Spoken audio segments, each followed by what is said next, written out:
Hey everyone, welcome back to another hardware news recap for the week. In this one, we'll be talking about RTX 3000 series news and the fact that the 2070 Super isn't dead quite yet. We'll be talking about an update to Mindfactory's NVIDIA and AMD GPU RMA rates.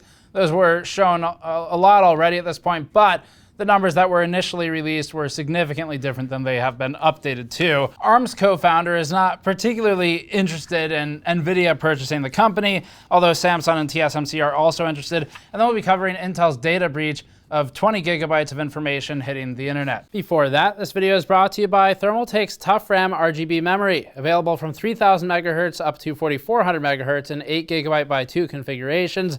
The Thermaltake ToughRAM uses 10 addressable RGB LEDs for bright illumination and comes in both black and white kits of memory.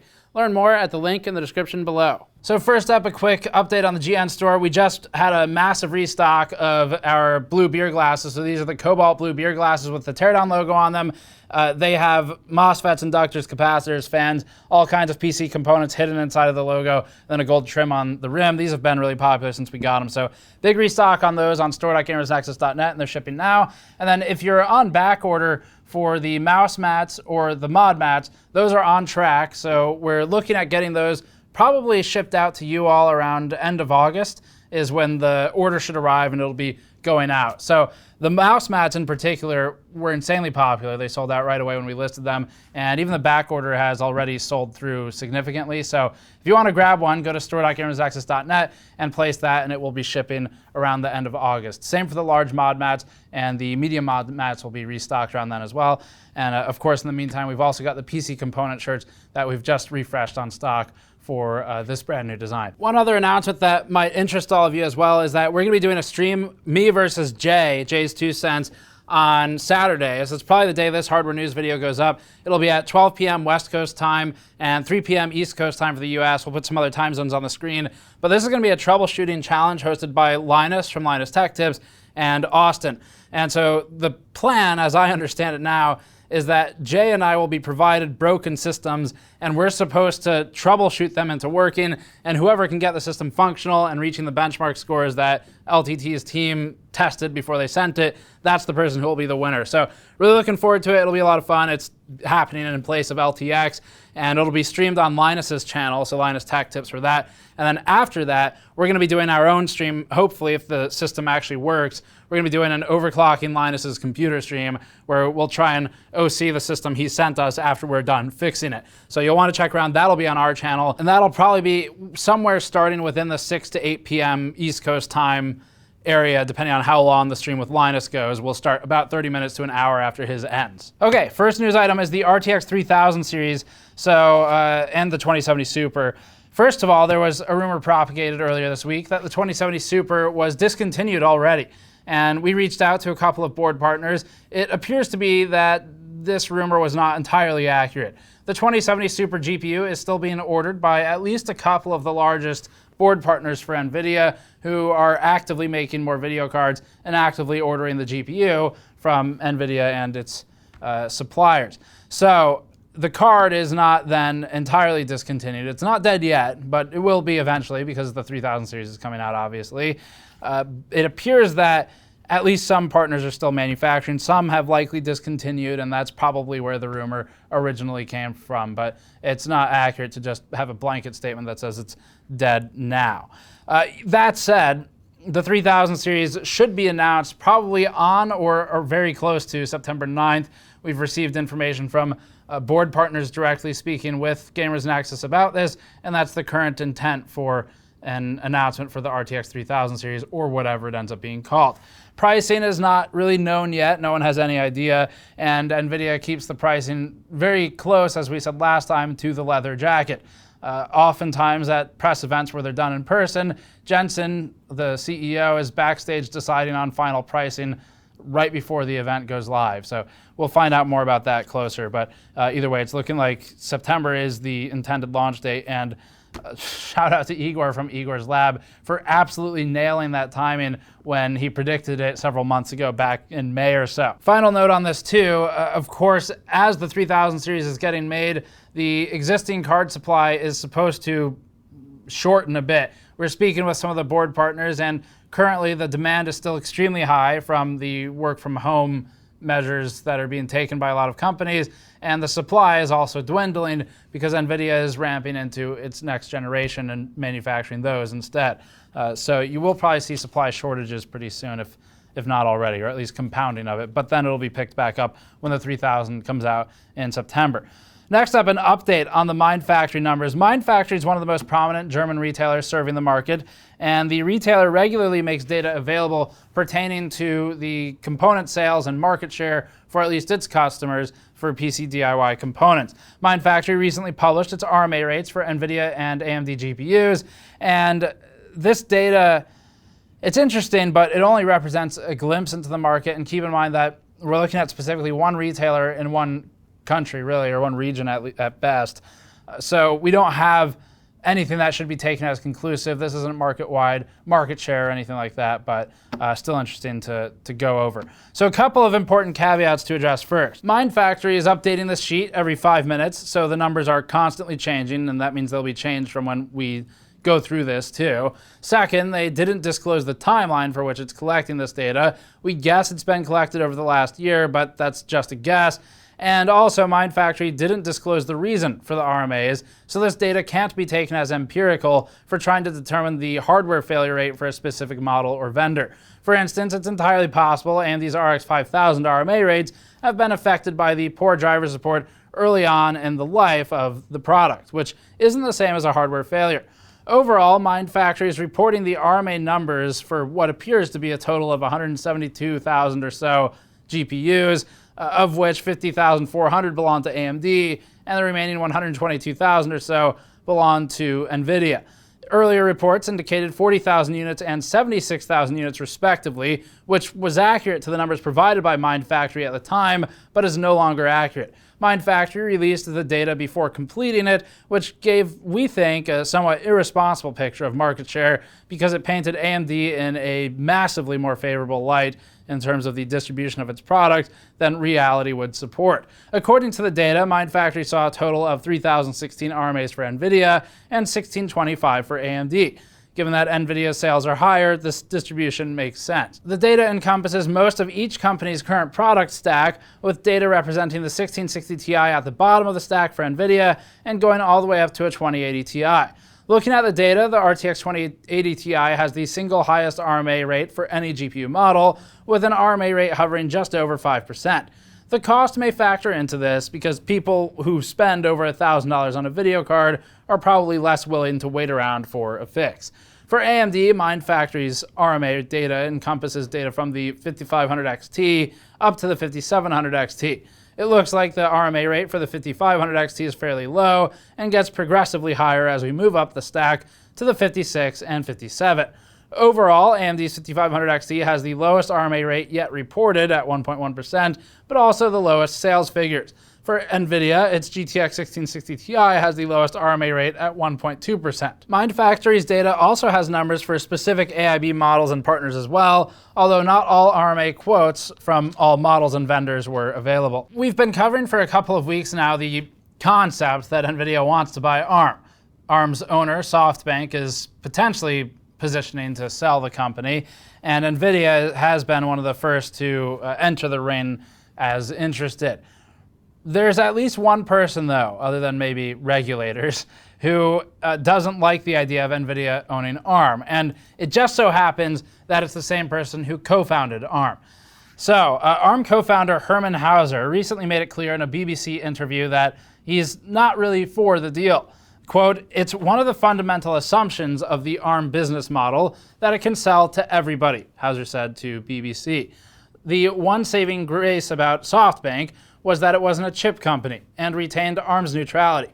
If it becomes part of NVIDIA, most of the licensees are competitors of NVIDIA and will, of course, then look for an alternative to ARM. Hauser was also against SoftBank acquiring ARM in 2016, but SoftBank vowed to keep ARM's focus in Cambridge and increase employment there, which he fears won't be the case should NVIDIA get a hold of ARM. Quote, "It will become one of the NVIDIA divisions, and all the decisions will be made in America, no longer in Cambridge," said Hauser. Hauser said that he wants to see ARM become an independent UK company again, and that the UK government should make a move to make that happen. Quote, the great opportunity that the cash needs of SoftBank presents is to bring ARM back home and take it public with the support of the British government. Hauser's comments come at a time when NVIDIA is reportedly in advanced discussions at this point with SoftBank about a potential acquisition of ARM.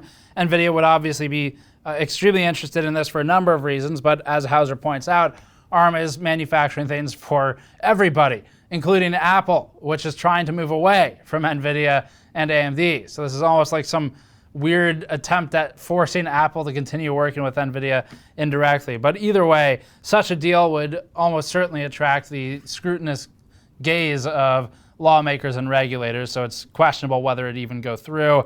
And overall, NVIDIA is not the only company that's interested in an ARM acquisition. And here's the rest of that list in this next story. NVIDIA isn't the only silicon designer throwing in to acquire ARM. It appears as if ARM is increasingly becoming the center of a bidding war between global chip makers. That includes Samsung and TSMC, with additional interest from board maker Foxconn. Some early reports for this suggested that Samsung was only interested in acquiring a minority stake, looking at around 3 to 5%, as reported by Korean Times from an anonymous industry official speaking with the outlet. According to the report, the investment would be more similar to an equity investment as Samsung has made in other companies like ASML, which is probably the largest or one of the largest manufacturing providers for fabrication plants. Like, for example, TSMC would use some of their stuff. The same report out of Korean Times also suggested that ARM would be, quote, acquired by the consortium led by multiple parties from the semiconductor industry, given the complex nature of ARM's shareholding structure, end quote. However, Samsung has refuted this statement, saying that it is, quote, groundless. Additionally, according to another report from Nikkei Asian Review, both TSMC and Foxconn have been approached. Sources told the outlet that financial data and projections were given to both companies regarding an investment in ARM. However, while it appears both TSMC and Foxconn may be interested, the two are monitoring how talks with NVIDIA progress. Quote, the two are still interested, but are balking at a full acquisition, end quote, sources told Nikkei Asian Review. This statement seems to echo that of Samsung's alleged interest in buying a smaller stake, rather than trying to buy the company outright. Next up, the hits keep coming for Intel, it seems. Intel is now dealing with, other than the fallout of a 7-nanometer delay and a complete reshuffling of its executive stack, as we talked about last week, it's also now dealing with a major intellectual property leak. We won't be directly linking to the leaked downloads, as we're uncertain of a number of things, one of which is if it's secure to download. And if you're interested in this stuff, we'd recommend exercising caution in downloading any massive 20 gigabyte set of files from the internet, because we don't know if it contains any potential security vulnerabilities. That said, the leaked documents were published by Till Kottmann, a Swiss software engineer who has seemingly published a few of these in the past for different companies. And ZDNet did some digging into this as well and reporting on Kottmann's claims. Kottmann claims to have received this set of leaked information from a hacker who purportedly gained access to them earlier this year. Kottmann noted that on Twitter, this may have been closer to the May timeline for original acquisition of the documents, and that there's still more documents to come yet. So this is just the start of it. According to the hacker, the files were scraped allegedly from an unsecured server hosted on Akami's CDN. And furthermore, the leaked files contain information on Intel's various lake platforms, such as Tiger Lake and Elkhart Lake, and going back as far even as Kaby Lake. While the files don't seem to contain anything intrinsic to CPU design, the information still seems to be very sensitive and no doubt valuable. According to Kottmann, the leak contains the following: Intel ME bring-up guides, flash tooling and samples for various platforms, Kaby Lake BIOS reference code and sample code, Intel CEFDK or Consumer Electronics Firmware Development Kits and bootloader information, Silicon or FSP source code packages for various platforms, various Intel development and debug tools, and this one is particularly interesting. When we spoke with David Cantor about it, an analyst in the industry whom we've interviewed before, he seemed to be the most interested in the line about CIMIC simulation for Rocket Lake S and other platforms. And then there's also a number of other things. We'll put it on the screen, but roadmaps and documents like that would be more widely interesting. Binaries for camera drivers made for SpaceX by Intel. trace hub and decoder files, Kaby Lake FDK training videos that Kottman noted as, quote, very horrible. So those are probably cringy to watch. BootGuard SDKs, Intel Snowbridge and Snowfish process simulator ADKs, and a couple of other things. One of the things that we've seen sort of quoted a lot was people control F-ing documents for backdoor, and we're not experts in this field, but seeing what people were coming up with, it does seem a little bit unlikely that an engineer would put in, like, comment the government backdoor goes here. This is where it goes, insert the code here. But anyway, that's been something people have been discussing, and we'll kind of wait on the sidelines and see what the security experts think as they get into some of it. The firmware stuff would be the most interesting from that angle, and we'll just have to wait and see because that's not our area of expertise. So stay tuned for next week. We'll probably be reporting on more of it. Intel issued a statement confirming the leak, but refuted Kottman's claim that it was hacked. Instead, Intel maintained that the information originated from its resource and design center. All three of the big silicon companies have this for their products, AMD as well. And we've actually received leaks from design centers like this in the past. Typically, it's partners who have access to this information. It's made so that they are able to design products around the parts by Intel, AMD, and NVIDIA.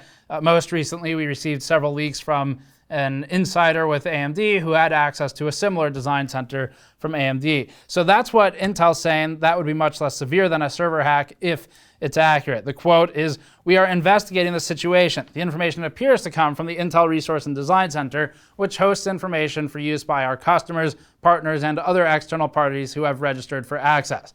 We believe an individual with access downloaded and shared this data," says Intel. Next up, for the last couple of weeks, we've discussed AMD's meteoric rise on the stock markets and its record earnings over the past quarter. AMD's upward ascension seems to be continuing. The company is riding historic highs, and its market capitalization, stock price, and x86 market share are all increasing right now in lockstep. AMD's stock price has been trending upwards so far pretty much all year with a few hitches in between, but within the last few weeks it entered new territory. Part of this was because of Intel's 7nm delay announcement, where the two sort of went in opposite directions on the stock charts, as you might expect. On August 5th, AMD's share price peaked at $85.31 and broke the $100 billion market cap barrier for the first time. However, at time of writing, AMD stock has tumbled down a bit to $83.26 with a market cap of $98 billion. Separately, AMD has also notched its highest x86 market share since 2013, as new market share data has been published by Mercury Research and points to this. AMD has also secured its highest ever notebook market share and continues to claw away server market share from Intel. For the numbers themselves, Mercury Research reports that AMD has captured 18.3% of the overall x86 market. Again, that's the highest share AMD has had since about 7 years ago. And to break it down by segment, AMD currently holds about 19.2% of x86 desktop. That's an increase of 2.1 percentage points yearly and 0.6 quarterly, not to be confused with 2.1% or 0.6%. And then moving on to notebooks, AMD has seen record market share as well, with a reported share of 19.9%, a 5.8 point gain yearly.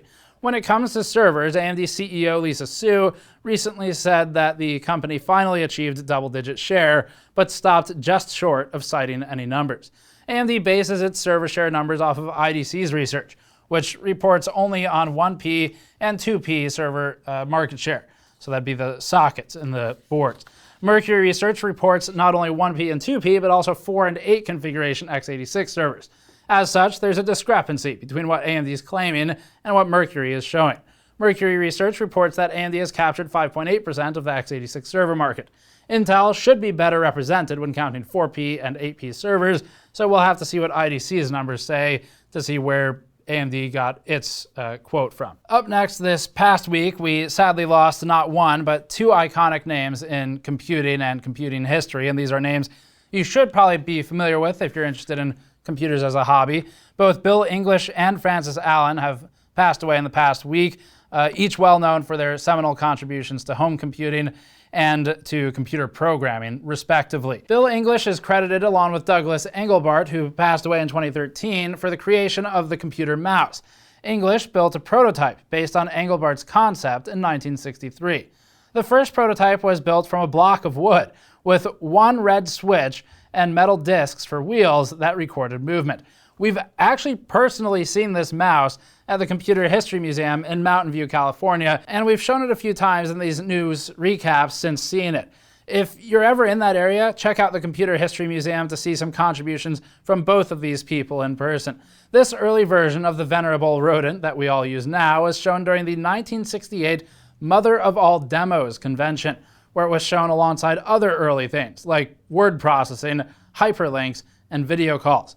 English later moved into the famous Xerox Palo Alto Research Center, where he began to refine the mouse by including a trackball rather than metal discs. This version of the mouse would serve as an early progenitor for computer mice as popularized by Apple and Microsoft in the coming decades of home computing. Frances Allen was a leading computer scientist and the first woman to receive AM Turing Awards and the first female IBM Fellow. Frances Allen is well known for contributions in software compiler research, specifically as it relates to parallel computing and compiler efficiency. According to IBM, where she spent some 45 years, her work on parallel optimization and interprocedural analysis still leads the way today. Frances Allen's work and research produced the Stretch Harvest compiler, the COBOL compiler, the parallel Fortran one as well, and she led the way into research for parallel processing, which would become the basis for GPUs and supercomputers, among other things. Bill English passed away at the age of 91, while Frances Allen was 88. And again, these are icons to know about if you're into computing as a hobby. You should probably read up on it. Some of it's pretty cool stuff, especially if you're into programming.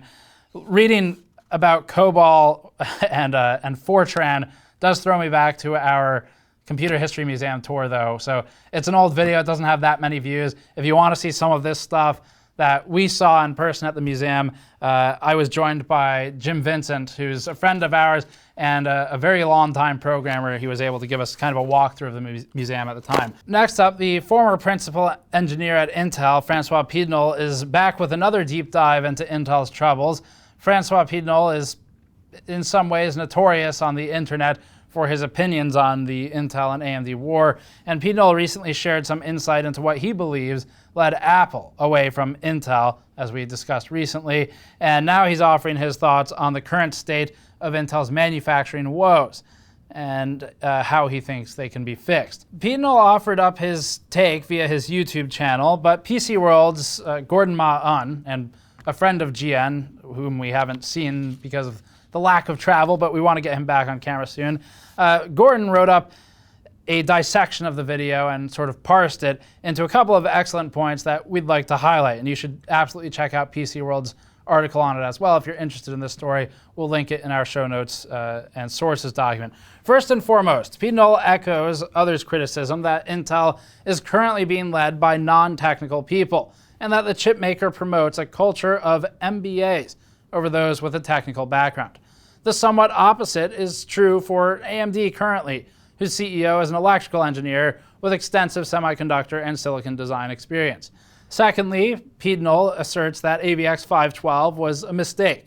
This would no doubt please the curmudgeon Linus Torvalds, who recently dubbed AVX 512 a, quote, power virus. AVX 512 is a wider vector instruction set aimed at certain workloads. However, as Pidnoel puts it, AVX 512, quote, is designed for a race of throughput that is lost to the GPU already. Pidnoel states that the inclusion of AVX 512 leads to larger, more complex CPU dies, as well as having inherent power costs. That echoes Torvalds' sentiments almost exactly.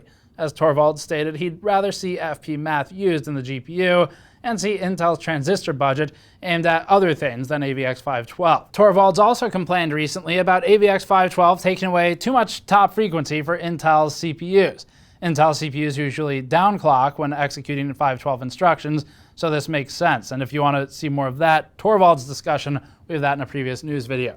Finally, Francois Pidnoel criticized Intel for wasting die space, specifically on its Xeon line, saying that Intel should instead specialize its Xeon CPUs for niche applications, rather than selling the chips that waste as much as up to 10% of its chip space.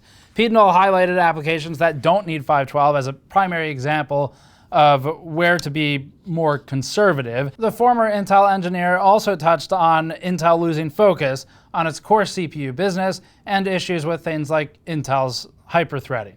The video, as well as PC World's recap, are worth a look, and both are linked below in our show notes. So that's it for this one. Thanks for watching. As always, if you want to help us out with our reporting and the work we do here, you can go to store.gamersnexus.net and pick up things like our PC component shirts, or back order the mouse mats and mod mats, as they're all coming back in and shipping within a few weeks, so you can be guaranteed to get the next run of those. The mod mats, by the way, the large, are extremely low on inventory right now. We thought we were way ahead of it, but you all bought a lot of them, so we're not that ahead of it. So if you want to get one, you should probably get it back ordering. I don't think we're going to actually have that many left once they are in stock and shipping, but they're coming in soon. Subscribe for more. Thanks for watching. We'll see you all next time.